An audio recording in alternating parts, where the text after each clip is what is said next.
Indian markets last year got about $30 billion of fresh, foreign commitment. Do you think that was a one-off, or a number of $30 billion could repeat itself in this calendar year itself?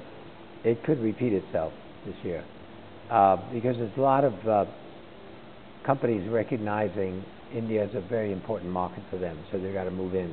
And as you know, you've recently seen a few very large acquisitions, and I think that will continue. Mark, if I look at your strategy, in the year 2004, 2005, you had taken big bets in pharma names, you had taken big bets in mid-cap companies. Are you revisiting that strategy where you would like to take concentrated bets in few mid-cap names also now? We always have focused on concentration. We want to have concentrated portfolios of the very best ideas. And so that hasn't changed at all. Of course, the companies and the sectors and the countries will change depending on the valuation criteria that we have. So give us an example of where you feel within the Indian markets the margin of safety is missing and the margin of safety is present.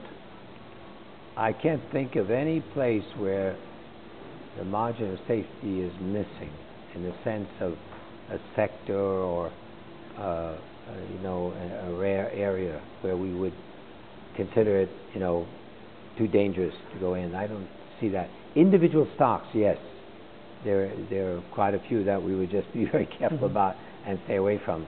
But I wouldn't generalize. I wouldn't say this sector or that area, so forth. It just really depends on the individual company. So are there any stocks, are there any positions which are giving you, nightmares right now? You're not comfortable? All stocks give me nightmares because anything can happen from one minute to the next. Even in the very best stocks, you can have some accident take place that has not been expected. That's the whole idea of risk, is that you don't know what's coming next, and that's true of every company in the portfolio.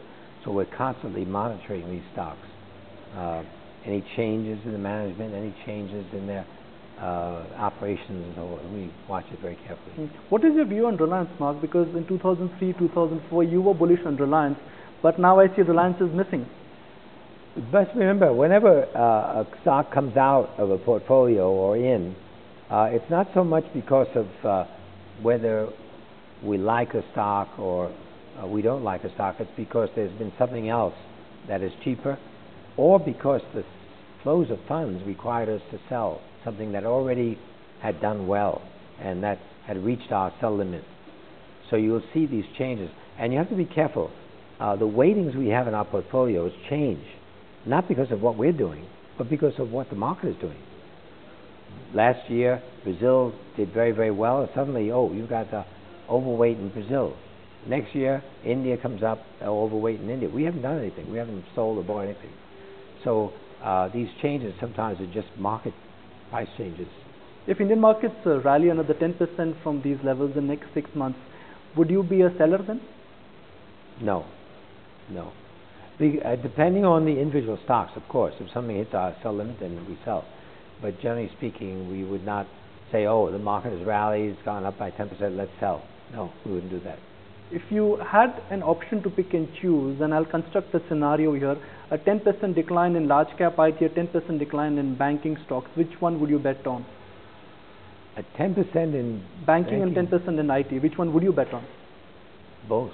But if you had to pick and choose one, money management is often about compulsion as well. Yeah, I wouldn't make that choice. I would make it on an individual stock basis.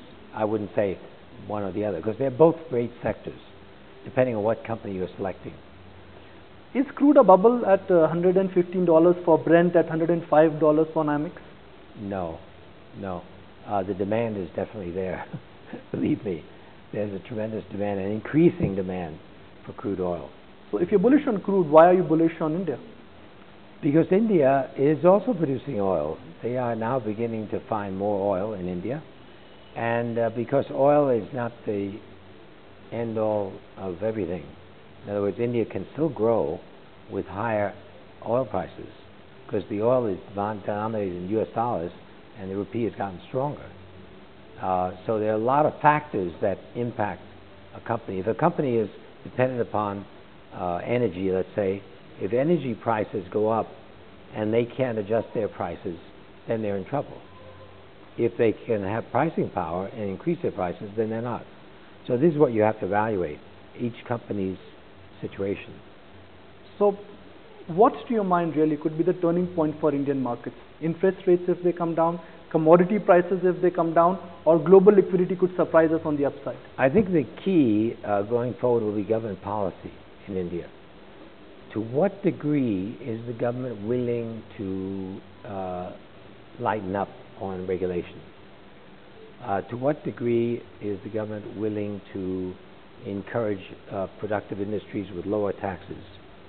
To what degree is the government willing to make regulations which will enhance growth prospects for companies rather than inhibit those growth prospects? To what degree will the government solve some of the regional problems which are holding up big projects which will employ thousands of people because of environmental concerns or something like that? These decisions have to be made much more rapidly going forward in order for India to realize its great potential. Mark, allow me to ask you a personal question. For someone who travels 300 out of 365 days in the world, if I give you the option to settle in one country, which country would you choose? Everyone. I like every country that I visit, to tell you frankly. I've had such a great time visiting India. Every time I come here, we were in Hyderabad, visited the great places there. I love Brazil. I love when I go to Hong Kong. I love Singapore, Malaysia, you name it. Every place I've been, I like. I've been told that you started except if the winter is too cold.